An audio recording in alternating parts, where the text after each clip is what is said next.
칭의 거저주시는 하나님의 의라는 제목으로 말씀 증거하겠습니다. 오늘 이 시간은 지난 시간에 이어서 칭의에 관한 말씀을 한 번 더 살펴보고 다음 시간에는 믿음에 관해서 칭의를 불러오는 믿음에 관해서 말씀을 살피고 말씀을 일단락 하도록 하겠습니다. 자, 여러분, 칭의는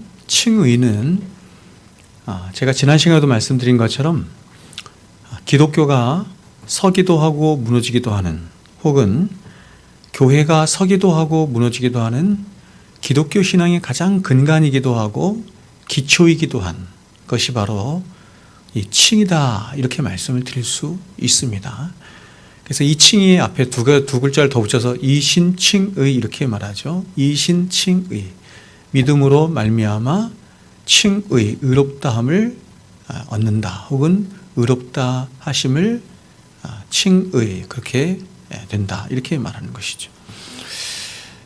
그래서 루터는 그래서 이제 우리가 다음 시간에 이제 믿음에 대해서 살펴보겠지만, 믿음으로 말미암는 칭의 아니에요. 그래서 이 칭의와 믿음은 뗄래야 뗄 수 없는 하나다, 이렇게 말씀을 드릴 수 있습니다. 루터는 이렇게 말했어요. 칭의는 기독교 교리의 으뜸 조항으로서 칭의가 무너지면 기독교는 다 무너진다, 이렇게 말을 했습니다. 이에 대해서 청교도 황태자라 불리는 존 오웬도 이신 칭의 교리가 전체 종교 개혁의 첫 번째 이유가 되며 그것의 가장 중요한 주 요점이 된다, 이렇게 했고, 종교개혁의 완성을 이룬 칼빈 또한 이 칭의의 교리의 지식이 사라지는 곳마다 그리스도의 영광이 소멸되며 종교는 폐지되고 교회는 파멸에 이르며 구원의 소망은 완전히 사라지게 될 것이다, 이렇게 말을 했어요. 그만큼 이 칭의가 굉장히 중요한 건데, 오늘날 이 칭의가 굉장히 오해되고 있는 경우가 굉장히 많이 있습니다. 제가 지난 시간에 여러분에게 말씀을 드렸던 것처럼 캐톨릭과 우리 개신교의 칭의가 어떤 면에서 다르다고 제가 말씀드렸죠? 기억나시나요? 우리 개신교는 칭의를 법정적인 용어로서 사용하는 것이에요. 그러니까 법정에서 재판관 되신 하나님께서 예수 그리스도의 의를, 우리 안에 있는 의를 보시고 너는 의롭다, 이렇게 말씀하시는 게 칭의란 말이에요. 근데 카톨릭은 그렇게 말하지 않고, 굉장히 위험한데, 그런데 왜 제가 이 말씀을 드리냐면, 이런 카톨릭적인 사고가 오늘날 이 개신교 성도들 안에 굉장히 많이, 오히려 더 많이 들어와 있기 때문입니다. 더 많이 들어와 있고, 이것으로 인해서 문제가 되는 것은 뭐냐면, 그리스도인의 성화론이 문제가 되는 거예요. 그리스도의 성화론이 문제가 되면 뭐가 문제가 되냐면 이게 다 무너져요. 오직 예수, 오직 은혜, 이게 무너지게 되는 것이에요. 그러면 카톨릭적인 칭의는 뭐냐, 이렇게 말씀을 드릴 때 제가 지난 시간에 이렇게 말씀을 드렸죠. 하나님의 의가 주입이 된다, 이랬습니다. 죄인에게 주입이 된다. 기억나세요? 우리는 하나님의 의가 우리에게 심겨져서 그 의를 보시고 하나님이 너는 의롭다. 우리는 하나님 나라에 가는 그 순간까지 우리의 손과 발과 우리의 어떤 것도 하나도 거룩하여지지 않아요. 우리는 여전히 죄인인데 우리 안에 있는 하나님의 의를 보시고 하나님이 너는 의롭다, 이렇게 하시는 게 기독교란 말이에요. 그런데 캐톨릭은 그렇게 말하지 않고 하나님의 거룩하신 의가 우리에게 주입이 된다. 그래서 계속해서 주입됨으로 우리가 점점 어떻게 된다? 거룩해져 간다, 이런 것이죠. 조금씩. 캐톨릭이 말하는 성화론이 이런 것이에요. 근데 개신교가 말하는 성화론은 그것과 완전히 다르죠? 그러므로 개신교가 말하는 성화론은 보세요. 세월이 흘러가면 흘러갈수록 두 가지로 수렴되는 거예요. 어디로 수렴돼요? 우리 안에 있는 하나님의 의만 보고 하나님이 너는 의롭다, 너는 구원받은 백성이다, 이렇게 말한단 말이에요. 그렇기 때문에 이런 칭의론 때문에 우리에게 두 가지가 우리에게 자각이 되는데, 하나는 뭐냐면 성화되어 가면 성화되어 갈수록 우리 안에 있는 뭐를 더 본다? 우리의 죄를 더 보게 된다.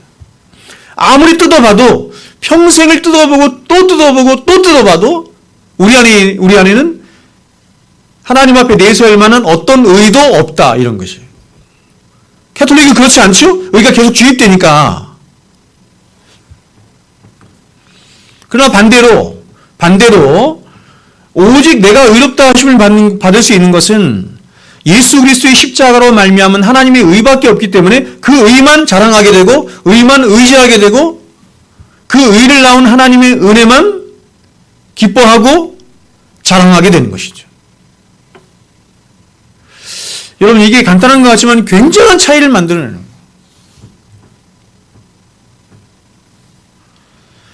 자, 오늘 본문은 21절 보니까 그러나 이제는 눈이 돼 이렇게 시작하죠. 눈이 돼 이렇게 반전의 접속사 시작돼요. 그러나 이제는 이 눈이 되는 우리가 앞선 여러 시간을 통해 살펴본 것처럼 인간이 처한 모든 상황 또 역사 본질을 완전히 뒤엎어 놓는 기독교가 말하고 싶어하는 가장 위대하고 놀랍고 영광스러운 한마디 말이 바로 이 눈이 됩니다. 우리가 앞서 살펴본 것처럼 사도는 로마서 1장 18절부터 3장 20절까지 장황한 말씀을 통해서 모든 인간이 처한 가장 절망스러운 상황에 대해서 이야기를 했어요. 그런데 사도는 드디어 3장 21절에 딱 오면서 반전이 일어나는 것이요. 그러나 이제는 하며 바로 이런 세상에 혹은 이런 인간이 처한 이런 현실에 그런 비참한 인간의 실존을 해결할 수 있는 유일한 어떤 한 해결책이 등장을 했다 이렇게 말하는 거예요. 여러분, 여기서 그러나는 가장 1차적으로 상황의 대조라기보다는 시간의 대조를 말하는 것입니다. 시간의 대조를 말하는 것으로 역사의 한 분기점을 말하는 거예요. 즉 인간의 역사에 한 위대한 사건이 일어나므로 혹은 한 위대한 어떤 인물이 등장하므로 그 사건 혹은 그 인물을 중심으로 모든 인간의 역사가 둘로 나누어지게 되었다 이런 말이죠. 여러분, 그 인물이 누굽니까? 예수죠. 그 사건이 뭐예요? 예수가 이 땅에 오시고 사시고 고난당하시고 십자가에 죽으시고 3일 만에 부활하시고 승천하신 사건을 말하는 것이죠. 이 사건과 이 한 사람의 인물로 말미암아 인간의 모든 역사가 두 동강이로 갈라졌다 이렇게 말합니다. 그래서 우리가 역사를 나눌 때 그리스도를 중심으로 역사를 나누죠. 그래서 그리스도가 오시기 전의 역사를 뭐라 그래요? BC라고 하죠. BC, 영어로 BC라고 그래요. Before Christ. 그리스도가 오시기 전 이런 뜻이죠. 그리스도가 오신 후를 뭐라고 해요? AD 이렇게 부르죠. AD가 뭐냐면 아노 도미나이 이렇게 부르는 거예요. 아노 도미니우스의 복수가 도미나인데 아노 도미나이 이게 무슨 뜻이냐면 그리스도의 해 이런 뜻이에요. 이게 라틴어인데 그리스도의 해. 그리스도의 해가 이제부터 시작이 되었다 이런 뜻이죠. 예수 그리스도가 역사의 중심이죠. 그래서 역사를 영어로 history, his story라 이렇게 본다 했습니다. 그러므로 여기서 우리가 알아야 할 것은 기독교는 어떤 종교들처럼 어떤 깨달음이나 가르침을 주는 종교가 절대 아니라는 것입니다. 기독교는 굉장히 독특한 종교인데 기독교는 역사적인 한 사건과 그 역사적인 사건의 중심에 있는 보세요. 예수 그리스도라고 하는 한 인물의 모든 초점을 다 맞추는 종교가 기독교예요. 따라서 기독교는 예수가 무엇을 말씀하셨고 또 어떤 가르침을 하셨는가, 진리가 무엇인가 하는 것을 말하기 전에 예수라고 하는 그 한 인물이, 그 한 인격체가 과연 누구냐라고 하는 것과 그분이 저와 여러분을 위해서 행하신 일이 과연 무엇이냐 하는 것에 가장 1차적인 초점이 맞춰져 있는 거예요. 예수가 누구이신 것과 그 예수가 나와 무슨 상관이 있으며 그래서 그 예수가 나를 위해서 하신 일이 무엇인가 하는 것을 한마디로 뭐라고 불러요? 그걸 복음이라고 한단 말이에요. 따라서 바울은 지금 이렇게 역사를 바꾸고 역사를 두 두동강 나게 한 예수 그리스도라고 하는 한 인물과 또 그분에 의해서 행하여진 어떤 역사적인 사건을 기점으로 그러나 이제는 눈이 돼이라고 말하고 있는 거예요. 그러면 이러한 엄청난 변화를 가져오도록 한 역사적인 한 사건이 무엇입니까? 사도가 그것을 이렇게 표현하고 있어요. 21절 보세요. 이렇게 말하죠. 그러나 이제는 율법 외에 하나님의 한 의가 나타났으니, 자, 하나님의 한 의가 나타났으니 율법과 선지자들에게 증거를 받은 것이라. 하나님의 한 의가 나타난 것을 기점으로 BC와 AD가 나눠졌다, 이런 뜻이죠. 그러니까 쉽게 말하면 하나님의 의를 그냥 쉽게 말하면 뭐예요? 예수가 오셨다, 이런 뜻이죠. 여러분 지금 이 말씀에 두 가지가 대조되고 있는 거예요. 말씀을 쳐보세요. 율법이라고 하는 것과 하나님의 의가 대조되고 있죠. 여기서 하나님의 의를 풀어 얘기하면 하나님이 주신 의 혹은 하나님이 인정하신 의 이렇게 되는 거예요. 하나님께서 만족하신 의 이렇게도 말할 수 있죠. 근데 사도는 말하기를 그 하나님의 의는 다른 의가 아니라 이미 구약에 있는 율법과 선지자들에게 증거를 받은 의다, 이렇게 말을 해요. 그럼 여러분 먼저 율법이 뭡니까? 율법은 하나님이 인간에게 주신 명령으로 하나님 자신의 성품이자 하나님의 뜻이라고 할 수 있어요.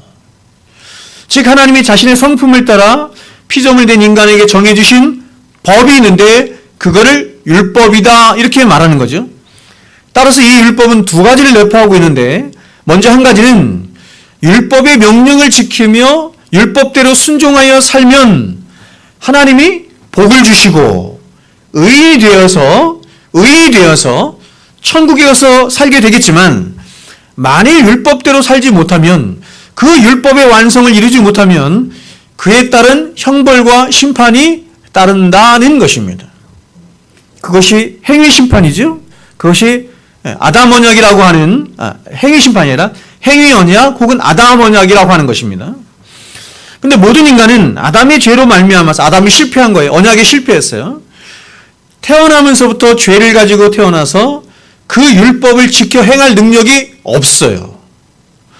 첫째 아담은 무죄한 자였기 때문에 율법을 지켜 행할 능력이 있었어요, 없었어요?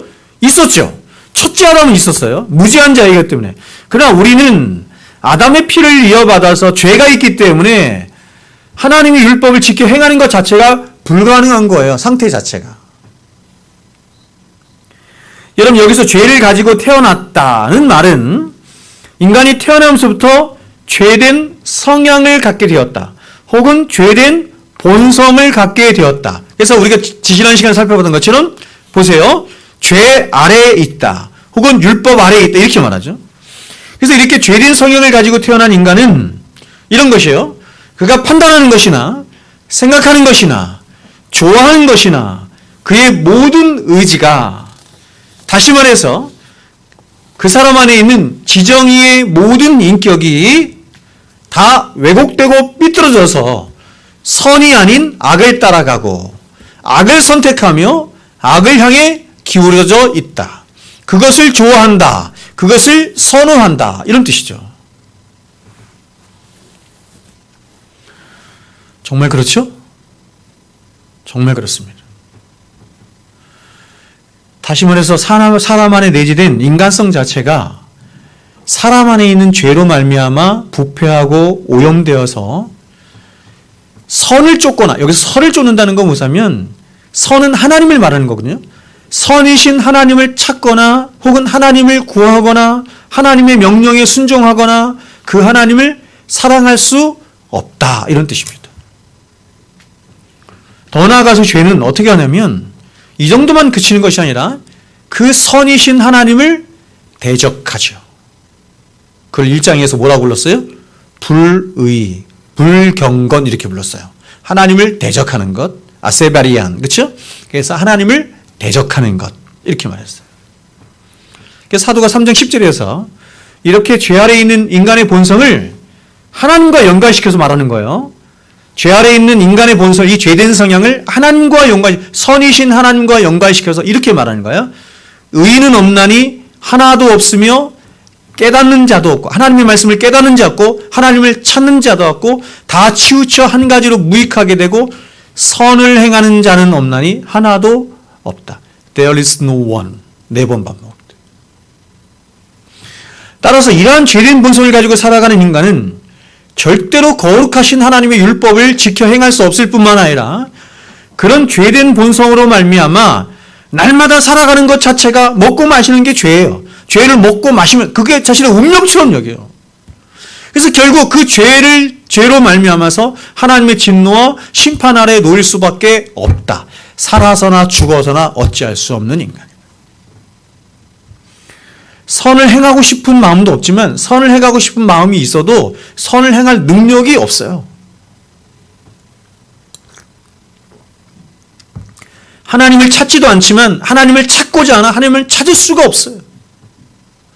그게 진노 아래에 있는, 죄 아래에 있는 인간의 실존이다. 따라서 하나님은 이런 죄인된 인간이 당신의 율법을 지켜 행할 수 없는 존재라는 사실을 누구보다 잘 아세요. 그러면 뭐냐면 왜 하나님은 이렇게 무기력하고 부패한 인간의 본질을 가장 잘 아심에도 불구하고 그 인간에게 하나님의 성품과 하나님의 뜻이 담겨있는 율법을 주셨는가? 우리가 구약의 율법을 보면 레위기 말씀 보면 다 그거잖아요. 명령이잖아. 이거 해라, 저거 하지 마라 이런 거잖아요. 아니 지켜 행할 수 없는 이스라엘 백성들에게 하나님이 그런 율법을 주신 이유가 뭡니까? 어차피 뻔히 지켜 행하지 못할 것을 알면서도 하나님은 그 율법을 왜 주셨어요?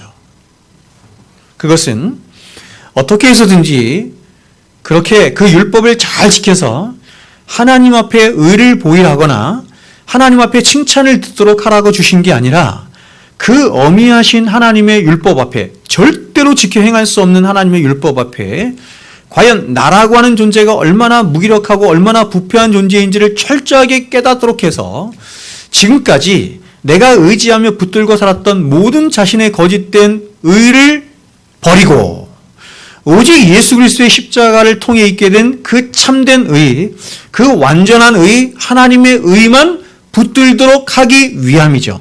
그래서 갈라디아서에서 율법을 그리스도께로 인도하는 뭐라고 그랬어요? 몽학 선생이다. 이렇게 말.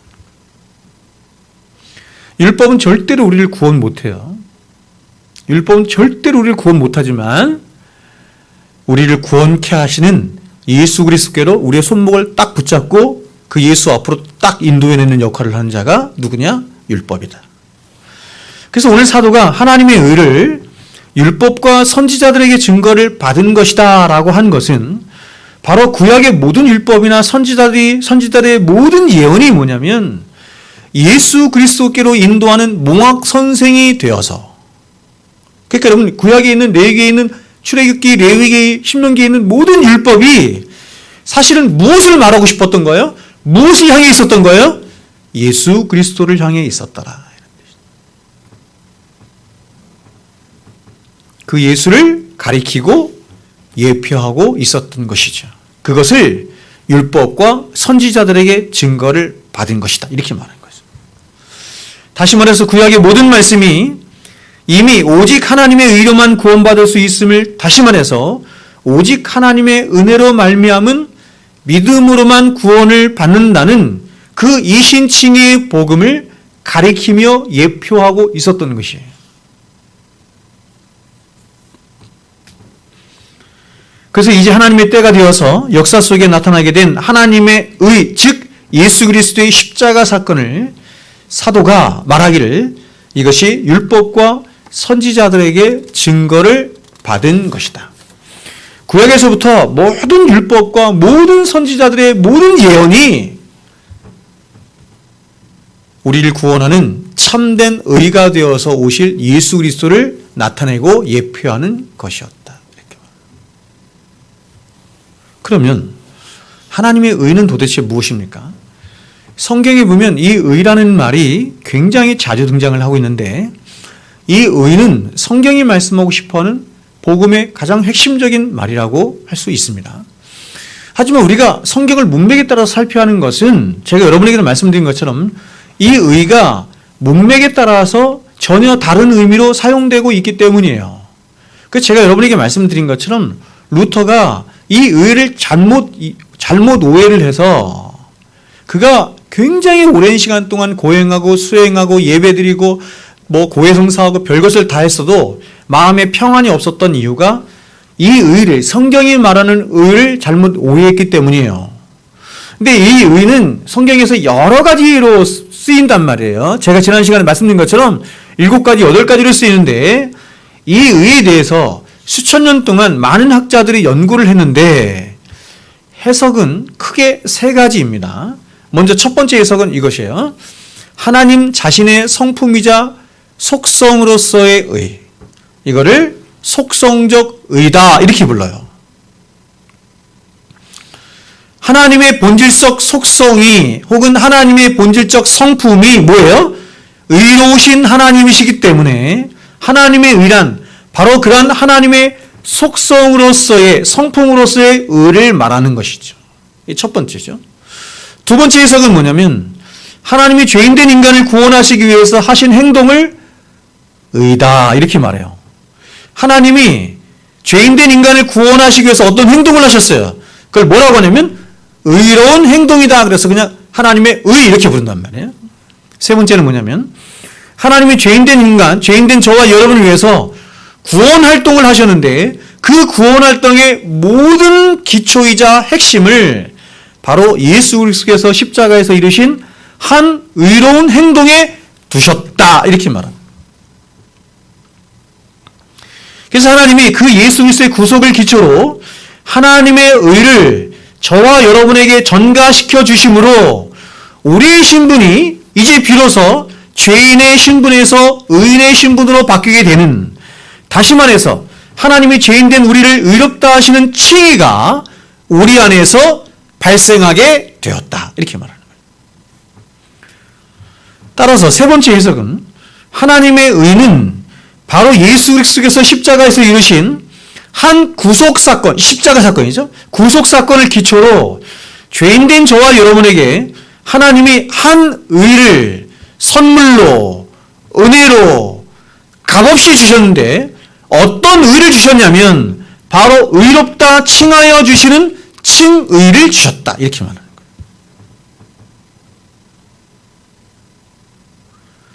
예수 그리스도의 십자가 사건을 기초로 하나님이 그것을 보시고 우리에게 선물을 주셨대요. 값없이 선물을 주셨대요. 뭘 주셨느냐? 너는 의롭다 하는 칭의를 주셨다. 됐죠? 그러면 오늘 사도가 3장 21절에서 말하는 하나님의 의는 어떤 의를 말하는 것일까요? 바로 세 번째 해석에서 말하는 의로 바로 그리스도의 구속사건을 기초로 해서 죄인들에게 의를 덧입혀 주시고 의롭다 칭하여 주시는 칭의가 3장 21절에 나오는 의예요. 그리고 우리가 25절과 26절에도 보면 이 의가 다시 두 번에 걸쳐 의가 등장하는데 이 25절과 26절에 등장하는 의는 21절에 있는 의의 의미와 다름이에요. 그래서 이게 어려워요. 자, 25절과 26절 한번 보겠습니다. 이렇게 말해요. 이 예수를 하나님이 그의 피로써 믿음으로 말미암는 화목제물로 세우셨으니 이는 하나님께서 길이 참으신 중에 전에 지은 죄를 간과하심으로 보세요. 자기의 의로우심을 나타내려 하심이니. 의가 또 나오죠. 근데 이 의는 21절의 의와 다르단 말이에요. 26절도 보세요. 곧 이때에 자기의 의가 또 나오죠. 자기의 의로우심을 나타내사 자기도 의로우시며 또한 예수 믿는 자를 의롭다 하려 하심이라. 의가 4번 나오네요. 그치? 여러분, 이 의는 바로 첫 번째, 바로 하나님의 의로운 성품으로서의 의를 말하는, 속성적 의를 말하는 거죠. 근데 여러분, 이러한 칭의가 우리 안에서 이루어지려고 하면 아무런 근거나 혹은 전제나 혹은 하나님 행하신 어떤 행동들이 없이 그냥 칭의가 이루어지는 것은 아니죠? 어떤 행동이나 어떤 대가나 어떤 전제가 있어야 되죠. 여러분, 어떤 전제가 있어야 할까요? 가장 먼저 이 칭의가 이루어지기 위해서는 뭐가 있어야 되냐면 성부 하나님이 저와 여러분을 구원하시겠다고 하는 언약이 있어야 되고, 성삼위 하나님 안에서 이루시는 이게 구속 언약인데 언약이 있어야 하고, 그 언약에 따른 구원 계획이 있어야 하며, 그리고 그 언약에 신실하신 하나님의 신실하심이 있어야 돼요. 하나님이 신실하셔야 돼요. 신실하심이 있어야 하고, 그리고 이런 모든 칭의의 과정에 하나님의 성품의 가장 큰 두 기둥이라 할 수 있는 하나님의 공의와 사랑이 완전하게, 여러분, 이게 완벽하게 실현이 되지 않으면 칭의가 이루어지잖아요. 그럼 이것으로 끝나느냐? 그렇지 않습니다. 이런 하나님의 모든 구원 계획과 언약과 신실함이 있어도 이러한 구원을 가능케 하는 예수 그리스도의 순종하심과 십자가에서의 죽으심이 없다고 하면 칭의는 불가능한 것이며, 또한 그러한 칭의를 우리 각자에게 적용시켜 주시는 성령님의 역사가 없이는 또한 이 칭의가 불가능한 거예요. 따라서 이 칭의는 어쩌다가 하늘에서 뚝 떨어진 게 아니라, 어쩌다가 이루어진 게 아니라 어떻게 이루어졌어요? 성부, 성자, 성령, 삼위 하나님의 모든 속성적인 성품과 그분들의 영광과 그 영광 안에 있게 된 삼위 하나님 안에서의 완전하신 뭐예요? 협력하심이죠. 함께 일하심이죠. 협력하심이 이루어낸 가장 위대한 사건이자 하나님 당신의 극치의 선이자 극치의 영광으로 나타난 것이 뭐냐? 바로 칭의예요. 십자가에서 이루어진 칭의예요. 그래서 이렇게 하나님의 의가 나타났다는 말을 사도는 22절과 24절에서 이렇게 풀어서 이야기한 거예요. 22절, 24절 한번 보세요. 곧 예수 그리스도를 믿음으로 말미암아 모든 믿는 자에게 미치는 하나님의 의인이, 또 나오네요. 그렇죠? 차별이 없다. 24절. 그리스도 예수 안에 있는 속량으로 말미암아 하나님의 은혜로 값없이 의롭다 하심을 이번엔 얻은 자 되었다. 표현이 다른 거예요. 그렇죠? 자, 보세요. 22절에서는 하나님의 의가 나타났다는 말을 어떻게 풀어서 이야기하자면, 하나님이 예수 그리스도를 보내주셔서 그 예수 그리스도께서 이루신 한 구속의 일을 토대로, 십자가를 토대로 하나님이 주신 믿음으로 말미암아 하나님의 의를 우리 안에서 이루셨다. 이렇게 말하는 거예요. 됐죠? 또 24절은 하나님의 의가 나타났는데 어떻게 나타나냐면, 바로 하나님이 예수 그리스도 안에 있는 속량, 대신 죄를 갚는 거죠. 속량으로 말미암아 하나님의 은혜로 값없이 의롭다 하심을 받는, 마찬가지죠, 칭의가 나타나도록 했다.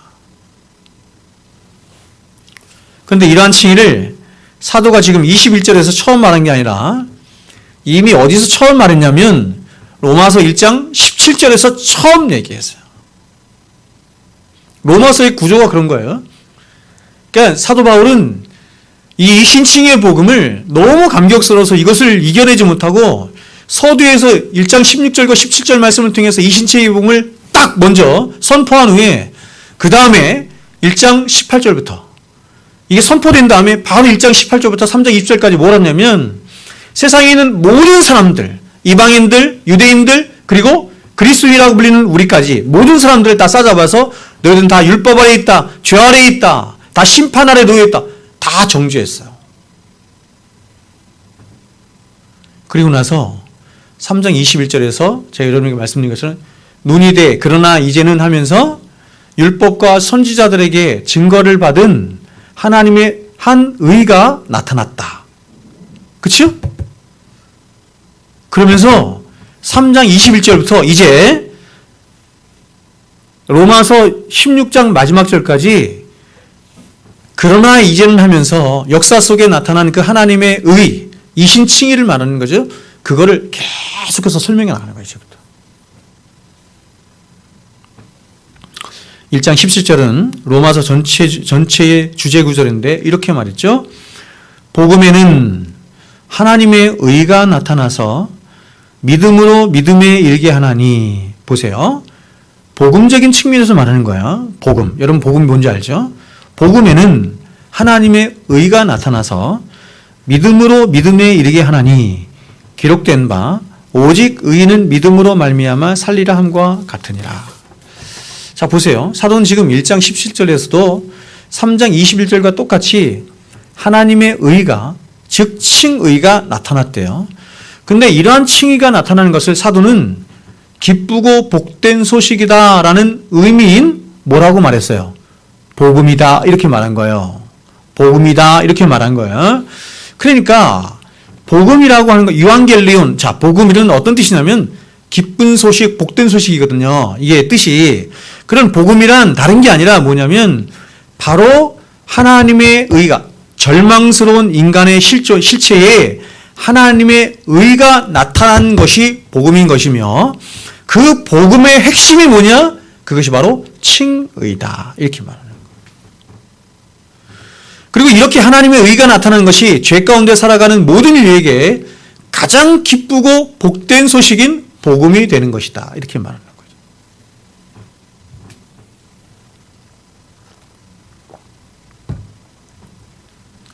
이해되죠?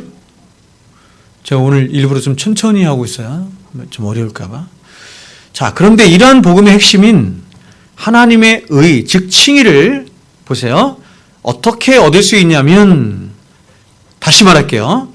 칭의를 의롭다 하시는 그 의를 어떻게 얻을 수 있냐면 믿음을 통해 얻을 수 있다. 그냥 우리가 쉽게 하는 말로 제가 바꿔볼게요. 구원을 어떻게 얻을 수 있느냐? 믿음을 통해서 얻을 수 있다. 됐죠?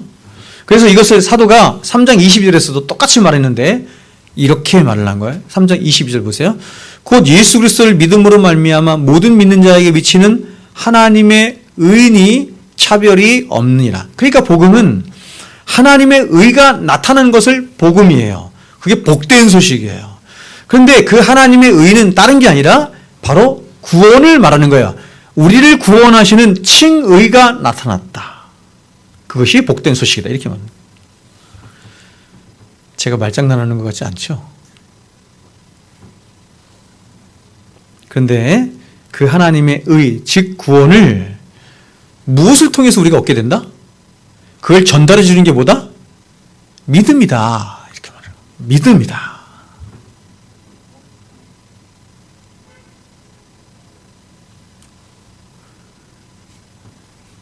너무 교리적이에요. 괜찮죠? 로마서 하니까, 로마서 강의하니까 들으십시오. 따라서 하나님의 의를 얻는다는 말은 다른 말로 구원을 얻는다는 말인데 이렇게 구원을 얻기 위해서는 오직 예수 그리스도를 믿는 믿음을 통해서만 가능한 거예요. 칭의가 믿음을 통해서만 가능한 거예요. 제가 다음 시간에는 믿음에 대해서 여러분에게 말씀을 드릴 거예요. 그래서 예수 믿으면 구원 얻는다는 말이 여기서 나온 말인 거예요. 예수 믿으면 구원을 받는다는 말을 풀어서 얘기하면 내가 예수를 믿으면 예수를 통해서 나에게 뭐가 주어진다? 칭의가 주어진다. 됐죠? 그러면 어떻게 해서 이런 칭의가 우리 안에서 일어나게 된 것일까? 사도는 이런 칭의가 어떻게 해서 우리 안에서 이루어지게 된 것인지 24절부터 26절까지의 말씀에서 세 가지 각도로 그걸 말하는 거예요. 먼저 사도는 칭의가 하나님의 은혜로 값없이 일어났다 이렇게 말을 해요. 바로 칭의의 원인을 말하고 있어요. 이게 동력인인데 칭의의 원인을 말해요. 24절 보세요. 그리스도 예수 안인 속량으로 말미암아. 됐죠? 속량으로 말미암아 하나님의 은혜로 값없이 의롭다 하심을 얻게 됐다. 두 번째로 사도는 25절에서 칭의의 근거이자 이번에는 칭의의 진료인을 말하는데 그것이 뭐냐? 예수 그리스도의 구속 사건이다. 즉 하나님은 화목제물 대신 예수 그리스도의 구속 사건을 근거로 우리 안에서 칭의를 이루셨다. 됐죠? 하나님이 우리를 이렇게 보시고 하나님 보세요. 하나님이 이렇게 우리를 보시고 너는 의롭다. 너는 구원받았어. 너는 참돼. 이렇게 말씀하실 수 있는 근거가 뭐라고요? 진료인이 뭐라고요? 예수 그리스도의 십자가다.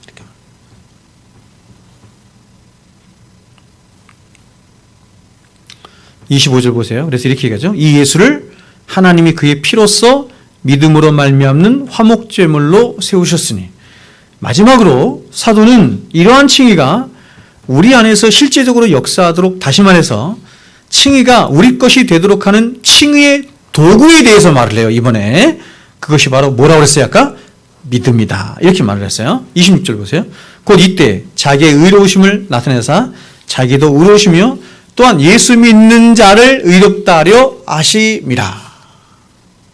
예수 믿는 자를 의롭다 하시죠. 그렇죠? 믿음이 뭐를 불러왔어요? 칭의를 불러왔죠. 이런 칭의와 믿음과의 관계에 대해서 사도는 앞선 22절에서 이렇게 더 자세히 설명했어요. 곧 예수 그리스도를 믿음으로 말미암아, 그렇죠? 예수를 믿음으로 말미암아 모든 믿는 자에게 미치는 하나님의 의의 차별 없느니라.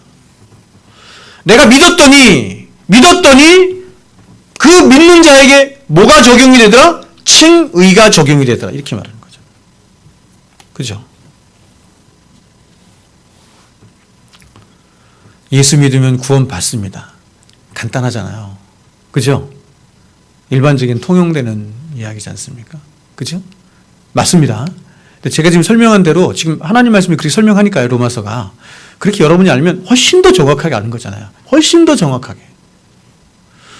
근데 이러한 칭의는 제가 지난 시간에도 말씀드린 것처럼 죄인을 의롭다 하시는 하나님의 은혜로운 행위이자 법정적인 선언이라 했어요. 우리의 신분이 죄인의 신분에서 의인의 신분으로 바뀌는 구원의 시작이자 구원의 출발점이에요. 칭의는 구원의 시작이에요. 즉 하나님이 예수 그리스도의 십자가의 공로를 근거로 아무 자격 없는 저와 여러분을 향해서 너는 의롭다, 너는 의인이다, 너는 바르다라고 칭하여 주심으로 이제 우리는 죄인의 신분에서 의인의 신분으로 바뀌게 되는데 그걸 칭의라고 한다고요. 자, 예를 들어서 이것을 제가 이제 칭의와 성화의 관계를 여러분에게 말씀을 드릴 거예요. 이런 겁니다.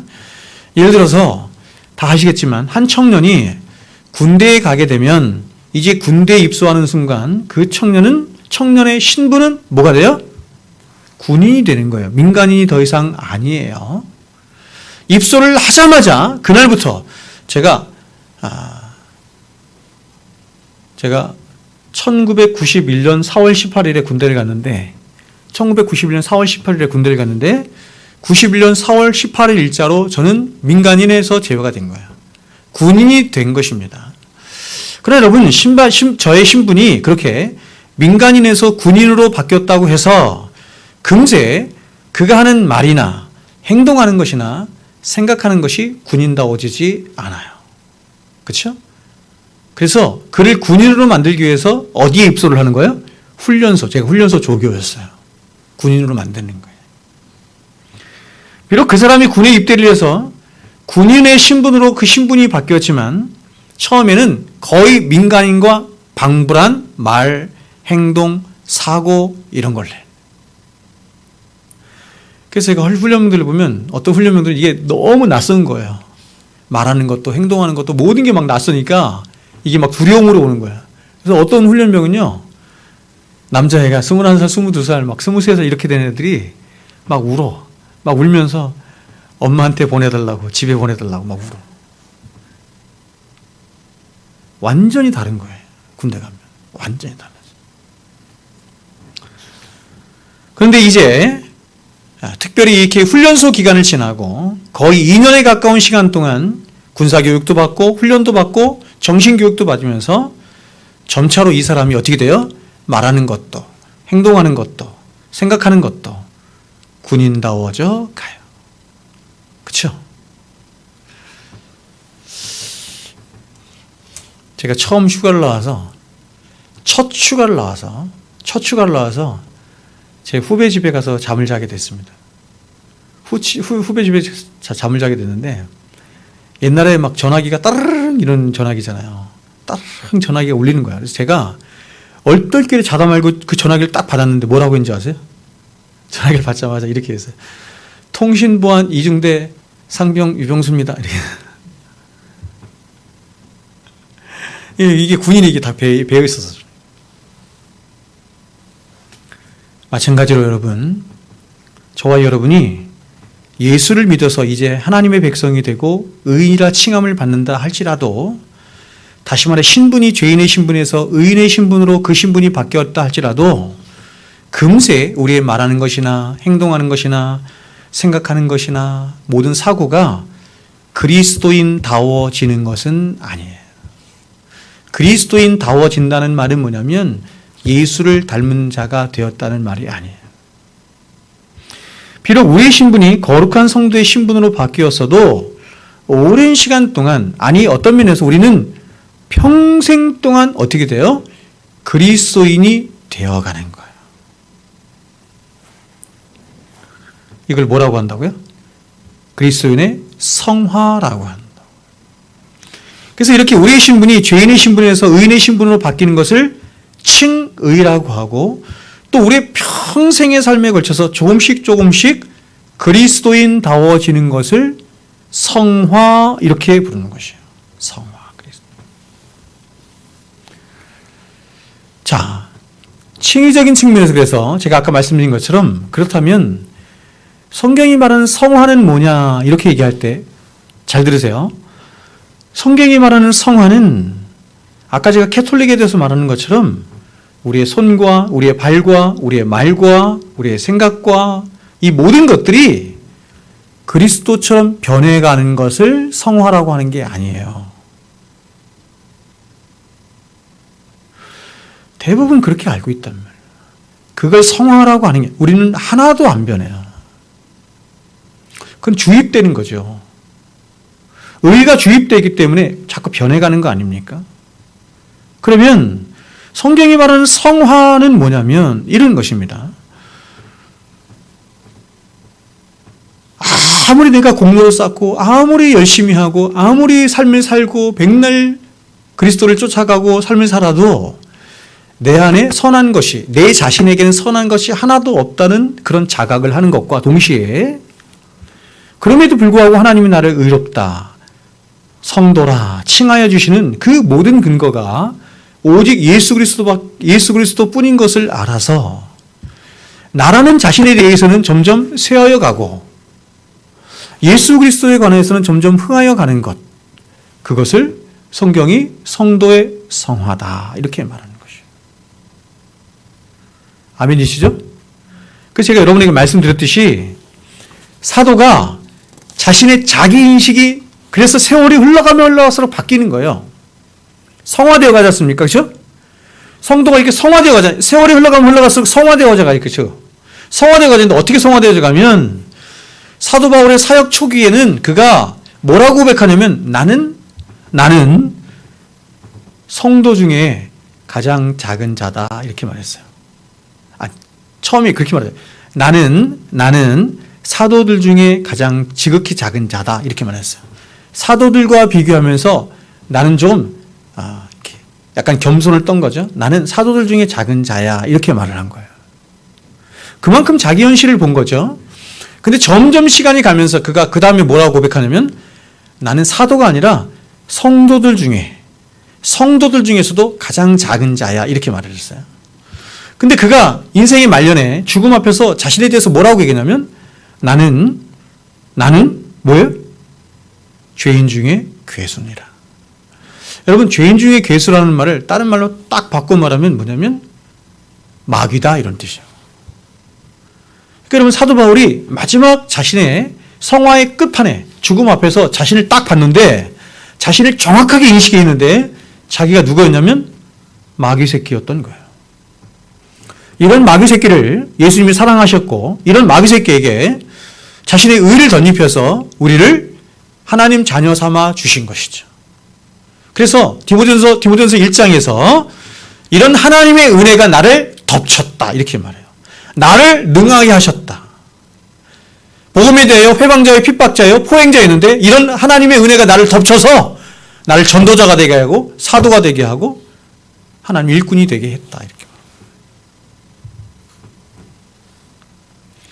그런데 이러한 칭의는 우리가 죄인의 신분에서 의인의 신분으로 그 신분이 바뀌는 것을 의미하기 때문에 이 칭의는 하나님의 법정에서 두 가지 중요한 선언이 함께 이루어지는 것입니다. 즉 칭의는 먼저 우리의 죄를 용서하셨다는 죄 용서의 선언과 함께, 그렇죠? 더 적극적인 선언은 뭐예요? 저와 여러분을 너는 의롭다 하시는 이 선언이 함께 이루어지는 것입니다. 이거 제가 여러분에게 여러 번 말씀드렸죠? 자, 보세요. 당신은 죄가 없어. 이 말과 당신은 의로운 사람이요 라고 하는 말은 다른 거예요. 우리는 이 칭의를 통해서 우리 인생의, 모든 인생의 가장 본질적인 문제인 뭐를 해결받아요? 죄를 해결받는 거예요. 죄의 문제를 해결받는 거예요. 모든 인생들이 가지고 있는 가장 큰 문제, 가장 시급한 문제가 뭐냐면 우리 안에 있는 죄의 문제죠.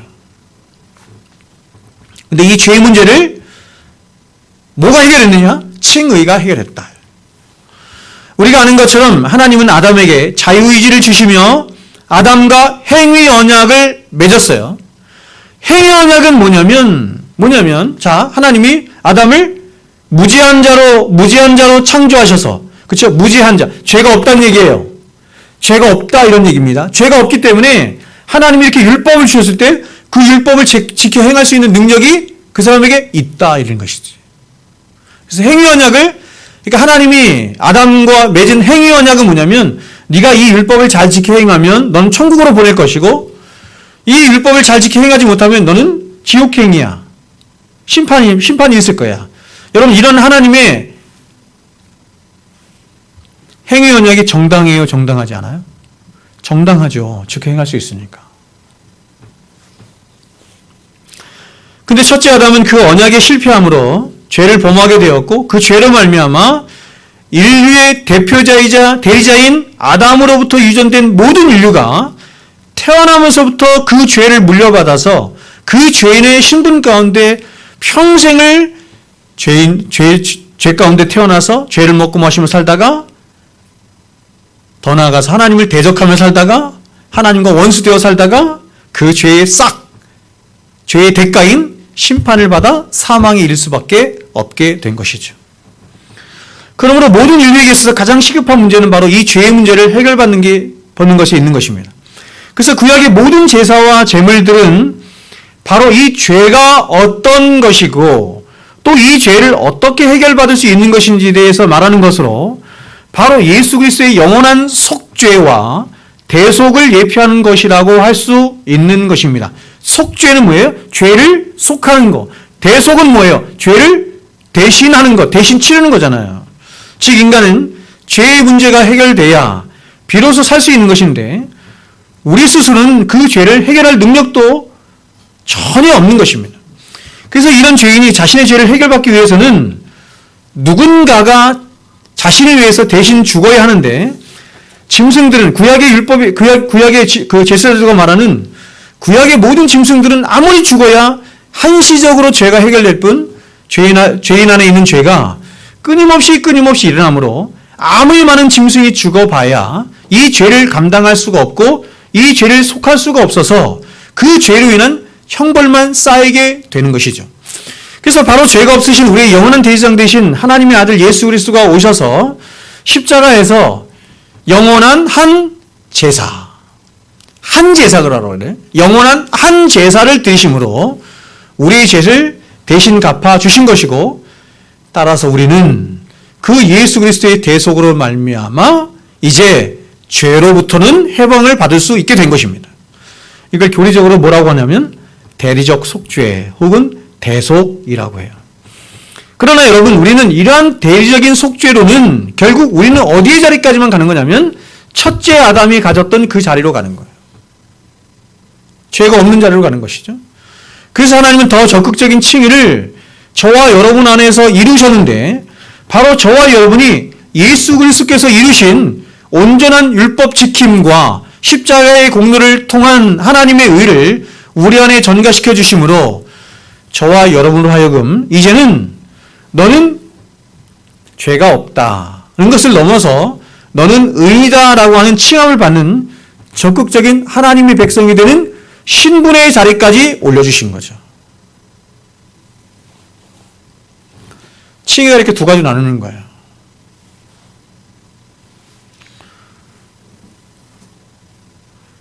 우리가 죄가 없다는 것은 첫째 아담의 자리로 가는 것이고 여기서만 끝나면 되지 않죠? 그래서 더 적극적인 칭의가 이루어져야 돼. 이걸 능동적 순종이라고 돼. 예수님께서 능동적인 순종, 율법을 이루시는 순종, 그래서 의를 받아내심으로 그 의를 통해서 의를 우리에게 전가시켜 주심으로 우리가 하나님 앞에 의롭다 칭함을 받는 의의 나라에 가게 되는 하나님 백성이 되었다. 이러는 것이죠. 근데 여전히 죄의 소욕 가운데 살아가는 우리는 그 하나님의 모든 말씀을 다 지켜 행할 수가 없습니다. 그래서 우리를 대신해서 하나님의 아들이신 그리스도께서 이 땅에 오셔서 그 모든 율법의 요구를 완전히 지키고 순종하심으로 그 의를 이루시고 우리에게 전가시켜 주신 것이죠. 이것이 적극적인 칭의예요. 자, 여러분, 하나님의 나라는 의의 나라입니다. 그러므로 이 하나님의 나라에 들어가려면 뭐를 입어야 되냐면 세마포 하얀 옷, 그것을 의의 옷이라고 불러요. 그것을 입어야 되는 것이죠. 아무리 화려하고 좋은 옷을 입어도 하나님의 나라에 들어갈 수가 없습니다. 하나님의 나라에 들어가려면 의의 옷, 세마포 옷을 입어야 돼요. 그래서 요한계시록 7장에 이렇게 우리들에게 말하는 거예요. 들어보세요. 이 일 후에 내가 보니 각 나라와 족속과 백성과 방언에서 아무도 능히 셀 수 없는 큰 무리가 나왔어요. 자, 구원이 무차별적으로 이루어지잖아요. 그렇죠? 신분과 관계없이, 소유의, 그렇죠? 믿음과 관계없이, 피부색과 관계없이 나라와 족속과 백성과 방언에서 아무도 셀 수 없는, 능히 셀 수 없는 큰 무리, 교회죠? 구원받은 무리들이 나오는데 그 모습이 어떠냐면 이렇게 나와요. 흰 옷을 입고 손에 종려가지를 들고 보좌 앞과 어린 양 앞에 서서. 흰 옷을 입은 것은 구원을 받았다는 증거시고 종려나무는 왜 가지고 있어요? 그 모든 구원이 예수 그리스도 그분으로 말미암았기 때문에 그분을 찬양하기 위해서죠. 큰 소리로 외쳐 이르되, 그래서 구원하심이 보좌에 앉으신 우리 하나님과 어린 양에게 있도다 하니 모든 천사가 보좌와 장로들과 네 생물의 주위에 서 있다가 보좌 앞에 엎드려 얼굴을 대고 하나님께 경배하여, 천상에 있는 모든 피조물들이 함께 머리를 조아리고 굽혀서 하나님께 경배하며 찬양하는 것입니다. 이르되, 이렇게 말해요. 아멘. 참, 여러분, 이러한 구절들은 정말 영광스럽습니다. 저는 정말 그렇습니다. 이렇게 한다는 것입니다. 이르되 아멘. 찬송과 영광과 지혜와 감사와 존귀와 권능과 힘이 우리 하나님께 세세토록 있을지어다. 아멘 하더라. 장로 중 하나가 응답하여 나에게 이르되, 이 흰옷 입은 자가 누구며 또 어디서 왔느냐? 이 교회가 누구냐? 이 구원받은 자들이 누구냐? 이렇게 말하는 것이, 어디서 왔느냐? 이렇게 말하자 내가 말하기를, 내 주여 당신이 아시나이다. 내 주는 누구예요? 예수님이죠. 당신이 아시나이다 하니 그가 나에게 이르되, 이는 큰 환난에서 나오는 자들인데, 큰 환난에서 나오는, 여기서 큰 환난을 뭘 말하는 거예요? 큰 환난은 뭘 말하는 거예요? 우리가 요한계시록 하다가 말했지만 7인, 7나팔, 7대접, 심판지향을 말하는 것이죠. 여러분, 지금 7인, 7나팔, 7대접 재앙이 지금 이루어지고 있을까요? 안 이루어지고 있을까요? 지금 이루어지고 있어요. 이 환난에서 하나님이 우리를 구원하셨대요. 하나님이 7인, 7대접, 7나팔 심판으로 세상을 심판하고 계시거든요. 심판하세요. 지금 심판하고 계시는 거예요. 세상 사람들은 이런 하나님의 심판이 이루어질 때 더 하나님 앞에 바락바락 대들어. 절대 회개하지 않고. 그런데 하나님 백성들은 이렇게 하나님의 진노와 심판이 이루어지자 그 하나님 앞에 회개하고 돌아와요. 그것을 큰 환난에서 나오는 자들인데 이렇게 말하는 거예요. 그럼 그들이 어떻게 해서 회개하고 하나님 앞에 나오게 되느냐? 그 다음에 이렇게 나와요.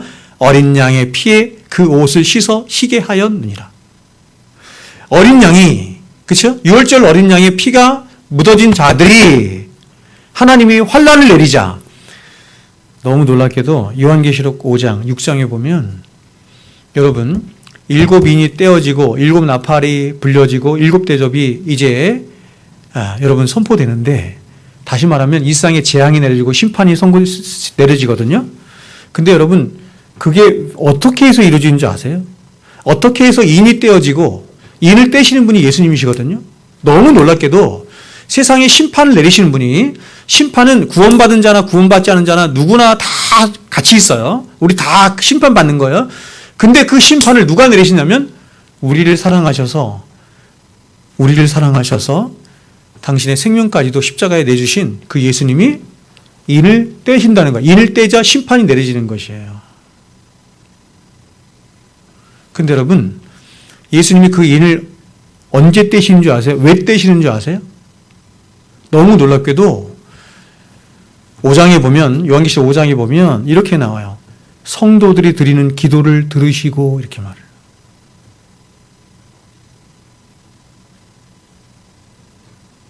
성도들이 드리는 기도를 들으시고 예수님이 인을 떼셔서 세상에 심판을 내리신다, 이렇게 말하는 거예요.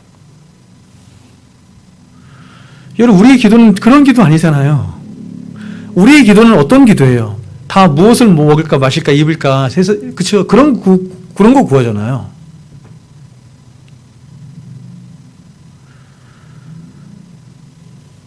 성도들의 기도가 어떤 기도가 되어야 되냐면, 잘 보세요. 성도들의 기도가 임재앙, 나팔재앙, 대접재앙을 내리시는 것은 뭐냐면, 그것을 통해서 세상에 심판이 이루어지고 구원이 이루어져서 결국 궁극적으로 뭐가 이루어진다? 뭐가 이루어진다? 하나님의 나라가 이루어진다. 이렇게. 그러면 여러분, 이 땅에 있는 하나님의 백성들이 하나님을 향해서 구하는 게 뭐예요? 하나님 나라가 임하시옵고 하나님의 뜻이, 그렇죠? 하나님의 나라가 이루어지는 하나님의 뜻이 이루어지게 하여 주시옵고. 제가 주기도문 얘기하는 거잖아요. 그것을 통해서 하나님의 이름만 높아지잖아요. 하나님 영광만. 그래서 주기도문 같은 그런 기도를 하는 성도들의 기도를 하나님이 들으시고 이 땅에 재앙을 내리신다, 이렇게 말하는 거예요. 그 세상을 반드시 심판하시고 그 심판 가운데 우리를 구원하시고 하나님의 나라가 이루어지게 하셔서 그 하나님의 나라에서 요한계시록에 의하면 성도들의 모든 눈물을 눈에서 씻기시고, 그렇죠?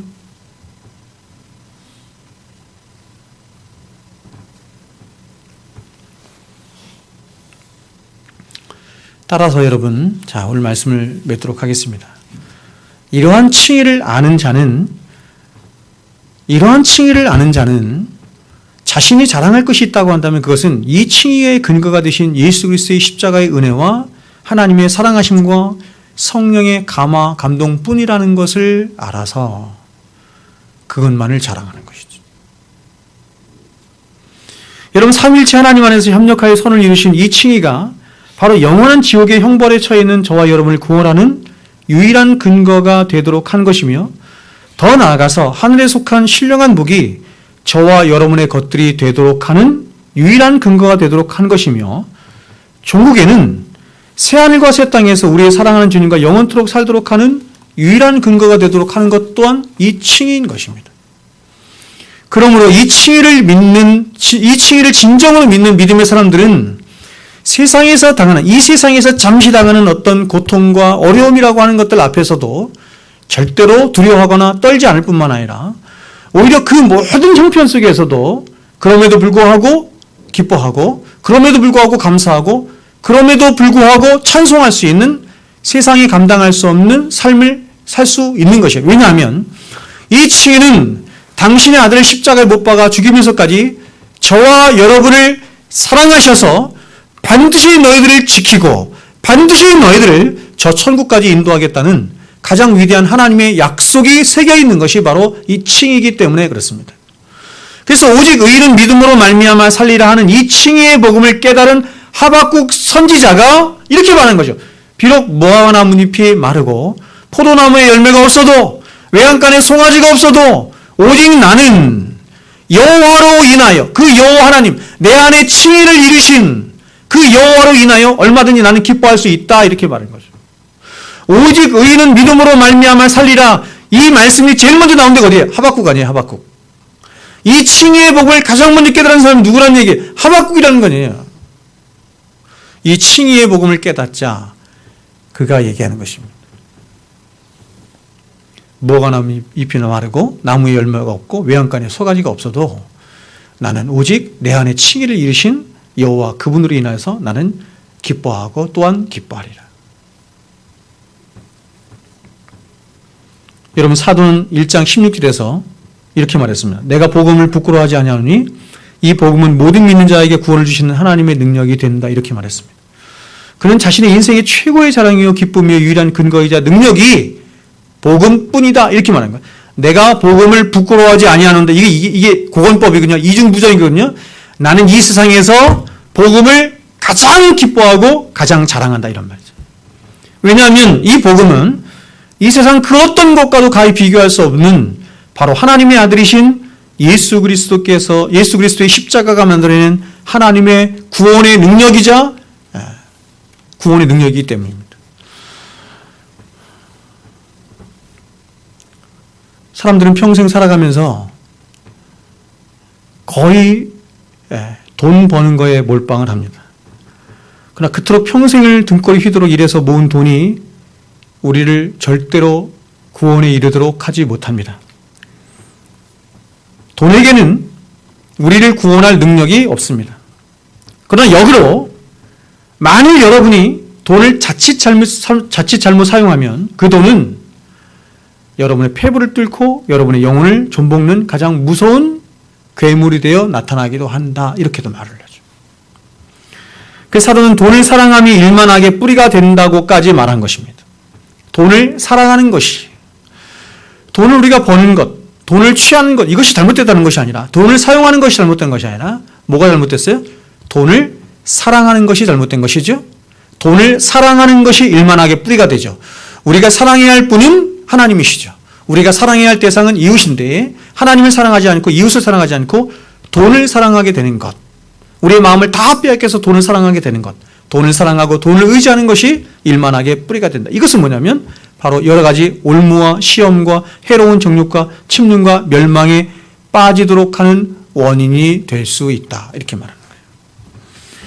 마찬가지로 우리가 공부해서 얻은 여러 학위들이나 지식들이 혹은 명예와 자랑들이 결코 우리를 구원에 이르게 할 수 없습니다.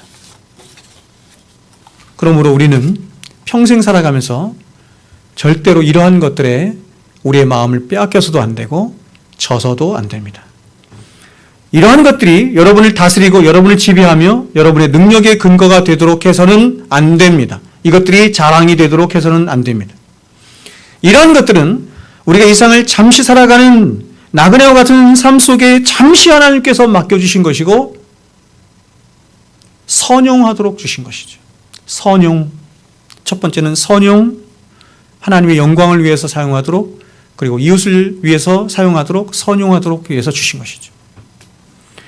여러분을 통치하고 여러분을 다스리며 그래서 여러분의 유일한 능력이 되어야 하는 것은 바로 복음이 되어야 합니다. 예수 그리스도의 복음이 되어야 할 것입니다. 그 복음만이 여러분의 인생과 삶과 영혼을 안전하게 하며 여러분을 구원할 수 있는, 여러분을 천국으로 드릴 수 있는 유일한 근거이자 소망이자 능력이 될 것입니다. 우리가 하나님 앞에 가면 하나님이 다른 거 안 물을 것이죠. 다른 거 절대로 묻지 않을 것입니다. 너는 세상에서 무엇 하다 왔느냐? 여러분 뭐라고 대답하시겠어요? 예, 열심히 돈 벌다 왔습니다. 예, 열심히 일하다 왔습니다. 이거 말할 거예요? 아니죠. 저와 여러분이 하나님 앞에 가서 보일 것은 하나밖에 없어요. 우리 안에서 칭의를 이루신 그 믿음을 하나님 앞에 보이는 것밖에 없어요. 예수 그리스도의 십자가의 복음을 그분께 보이는 것밖에는 우리가 보일 것이 아무것도 없습니다. 다른 것은 고린도서 3장에서 말씀하는 것처럼 공력이 나타날 때 다 없어지는 것입니다. 세상의 모든 것은 다 없어지는 것입니다. 사람의 자랑도, 사람의 명예도, 세상의 모든 것들이 다 없어지고 남는 것은 영원한 것만 남는 거예요. 영원한 것. 믿음, 사랑, 소망, 이런 것만 남는 것이죠. 그래서 여러분, 저와 여러분의 평생에 읽어야 할 것, 배워야 할 것, 그것이 무엇입니까?